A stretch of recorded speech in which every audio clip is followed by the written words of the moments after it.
भारताचे पंतप्रधान नरेंद्र मोदी यांना गयाना देशाच्या ऑर्डर ऑफ एक्सलन्स हा सर्वोच्च नागरी पुरस्कार प्रदान करण्यात आलाय. गयानाचे राष्ट्राध्यक्ष डॉक्टर इरफान अली यांच्या हस्ते हा सन्मान त्यांना प्रदान करण्यात आलाय. 3 देशांच्या दौऱ्याच्या शेवटच्या टप्प्यात पंतप्रधान नरेंद्र मोदी यांनी आज बुधवारी गयाना येथे पोहोचलेत. यावेळी गयानाचे राष्ट्राध्यक्ष इरफान अली, पंतप्रधान मार्क अँथनी फिलिप्स आणि 12हून अधिक कॅबिनेट मंत्री स्वतः विमानतळावर पोहोचले आणि त्यांचे स्वागत केले. पंतप्रधान मोदी हॉटेलमध्ये पोहोचले तेव्हा ग्रेनाडाचे पंतप्रधान डेक्लन मिशेल आणि बार्बाडोसचे पंतप्रधान मिया अमोर मोटली हे देखील तिथे उपस्थित होते. कॅरिबियन देशांशी विविध क्षेत्रात सहकार्य वाढवण्यास भारत उत्सुक आहे, असं वेस्ट इंडिजच्या गयाना दौऱ्यावर असलेले पंतप्रधान नरेंद्र मोदी म्हणाले. गयानाला भेट देऊन तेथील अध्यक्ष इरफान अली यांच्याशी द्विपक्षीय चर्चा केल्यानंतर औषधे, इंधन, कॅरिबियनमध्ये UPI डिजिटल पेमेंट सेवा सुरू करणे यासह 10 करारांवर स्वाक्षऱ्या करण्यात आल्या. ग्लोबल समिटला आजपासून जर्मनीत सुरुवात होणार आहे. या महासमिटमध्ये भारत आणि जर्मनीमधील संबंध अधिक मजबूत करण्यासोबतच दोन्ही देशांच्या स्थायी विकासाच्या रोड मॅपवर चर्चा होणार. जर्मनीतील स्टुटगार्ट शहरातील ऐतिहासिक फुटबॉल मैदान MHP एरिनामध्ये 21 ते 23 नोव्हेंबरपर्यंत ग्लोबल समिटचे आयोजन करण्यात आलंय. या समिटमध्ये भारत जर्मनीतील स्थायी विकासाच्या रोडमॅपवर चर्चा होणार आहे. आज या समिटचा शुभारंभ होणार असून उद्या पंतप्रधान नरेंद्र मोदी संबोधित करणार आहेत. जेव्हा पाकिस्तान सीमेपलीकडील दहशतवाद पूर्णपणे संपेल तेव्हाच पाकिस्तानशी चर्चा सुरू होऊ शकते, असं संयुक्त राष्ट्रातील भारताच्या राजदूतांनी म्हटलंय.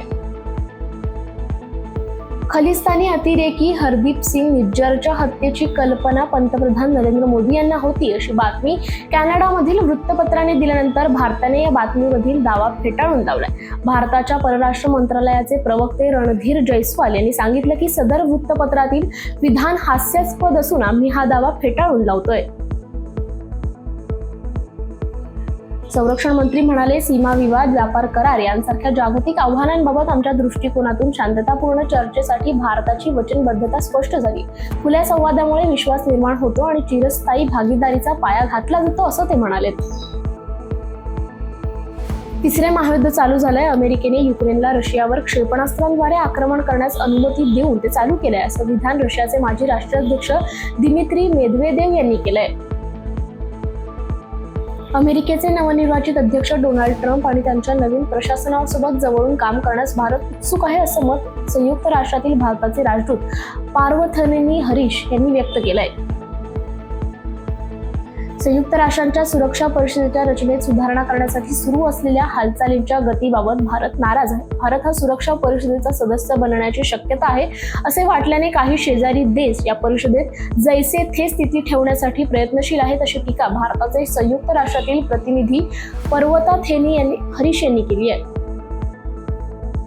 पाकिस्तानच्या खैबर पख्तूनख्वा भागातील बन्नू जिल्ह्याच्या जानिखेल भागातील चौकीवर भीषण आत्मघाती हल्ला करण्यात आलाय. बॉम्बस्फोट आणि गोळीबारात पाकिस्तानचे 17 जवान ठार झालेत. तहरीक-ए-तालिबान पाकिस्तानची सहकारी संघटना हाफिज गुल बहादूर ग्रुपने याची जबाबदारी घेतली आहे. भारताचे दिग्गज उद्योगपती गौतम अदानी यांच्यावर अमेरिकेत फसवणुकीचा आरोप करण्यात आलाय. त्यांच्यावर अमेरिकेतील एका कंपनीने फसवणूक आणि लाचखोरीचा गुन्हा दाखल केलाय.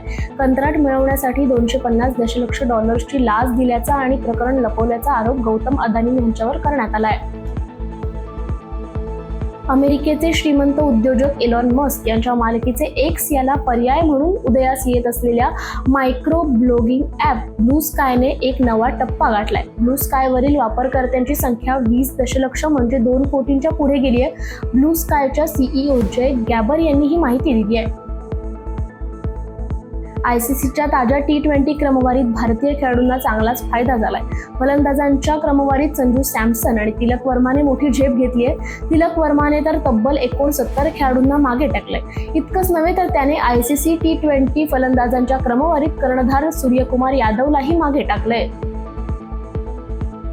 अखिल भारतीय मराठी नाट्य परिषदेच्या कोथरूड शाखेतर्फे देण्यात येणाऱ्या यशवंत वेणू पुरस्काराने प्रसिद्ध अभिनेते संजय मोने आणि प्रसिद्ध अभिनेत्री सुकन्या कुलकर्णी मोने यांचा सोमवारी गौरव केला जाणार आहे. आयोजकांनीही याबाबतची माहिती माध्यमांना दिली आहे.